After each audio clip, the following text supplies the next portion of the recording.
I was sitting in a divorce lawyer's office in downtown Denver, less than 12 hours after my husband walked out on me. Most women would have been crying, begging, trying to save their marriage. I was signing divorce papers. My lawyer kept staring at me like she couldn't understand why I was so calm. "Your husband left you for your best friend last night," she said carefully. "And today you're filing for divorce?" I nodded. He made his choice. Then she looked down at my financial paperwork.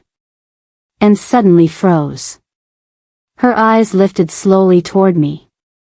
"Sarah," she whispered.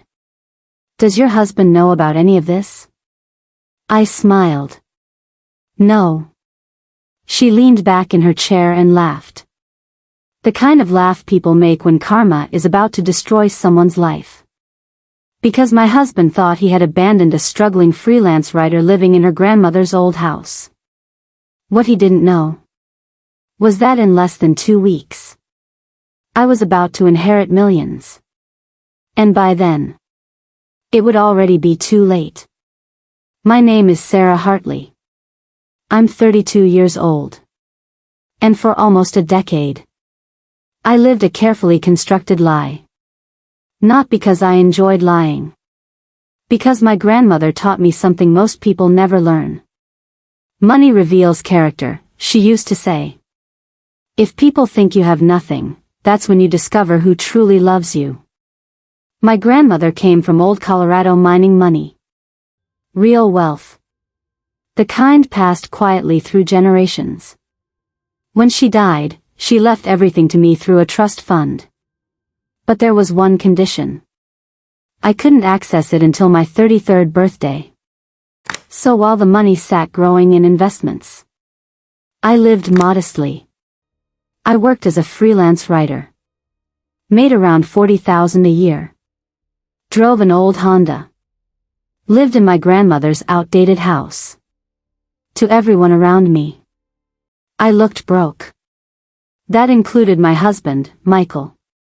We met in 2019 at a coffee shop in Denver. He seemed sweet. Normal. Stable. Middle management job at a tech company. Nothing flashy. We dated for 6 months before getting engaged. And for a while, I truly believed he loved me for me. We kept separate finances after marriage. He never questioned it. Because he assumed there wasn't much to question. What he also didn't know was that privately, I'd been investing for years. Carefully. Quietly. Building wealth behind the scenes. By 2024, my investments were already approaching 7 figures. But I never told anyone. Not Michael. Not even my best friend, Lisa. And that was the woman who would eventually destroy everything. Lisa Brennan had been my best friend since college. 10 years of friendship. Girls' nights. Wine nights. Secrets. Memories. She was practically family. Which made what happened even worse. In early 2024, Michael started changing. Late nights at work. New clothes. New gym routine. Always hiding his phone. Emotionally distant. Every classic sign. At first I ignored it. Then my instincts got louder. So I hired a private investigator. 2 weeks later, he arrived at my house carrying a thick folder. The moment he opened it, my entire marriage shattered. Photos. Hotel receipts. Parking garage footage. Michael kissing another woman. Holding her hand. Leaving her apartment late at night. And the woman was Lisa. My best friend. I remember staring at those photos feeling strangely calm. Like part of me already knew. The investigator asked softly.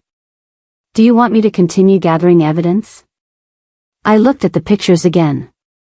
Then shook my head. "No," I said quietly. "I've seen enough." But instead of confronting them, I waited. And watched. Because I wanted to see how far they would go. Turns out. Very far. October 15th, 2024. Michael came home carrying a suitcase. Already packed. Already planned.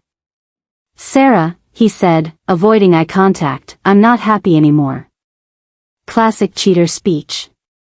We've grown apart. I need space. I need time to think. I almost laughed.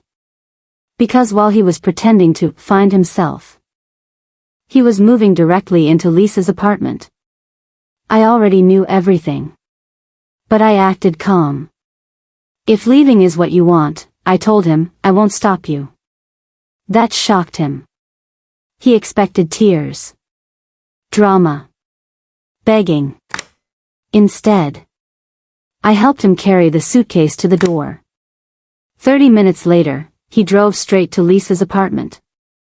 The private investigator confirmed it. And the next morning, I filed for divorce. Fast. Clean. No hesitation. Because something important was about to happen in 2 weeks. Something Michael knew absolutely nothing about. November 1st, 2024. My 33rd birthday. The day the trust matured. I walked into my bank downtown and sat with my wealth manager. He smiled at me. "Happy birthday, Sarah," he said. "Today everything becomes yours." Then he showed me the numbers. $3.2 million from the trust fund. Another nearly $2 million from inherited assets. Investment accounts approaching $1 million. And startup shares that would soon explode in value. My total projected net worth? Over $10 million. Eventually much more. And because Michael left before the trust matured, Colorado law protected every single dollar. He got nothing. Not 1 cent. I remember sitting there thinking about the timing. 2 weeks. That's all he had to do. 2 more weeks of loyalty. And his life would have been completely different. But instead, he traded me for my best friend. A month later, I ran into Lisa at a grocery store. She looked exhausted. Mascara smeared. Cheap clothes. Completely miserable. Turns out Michael wasn't the successful provider she imagined. He had debt.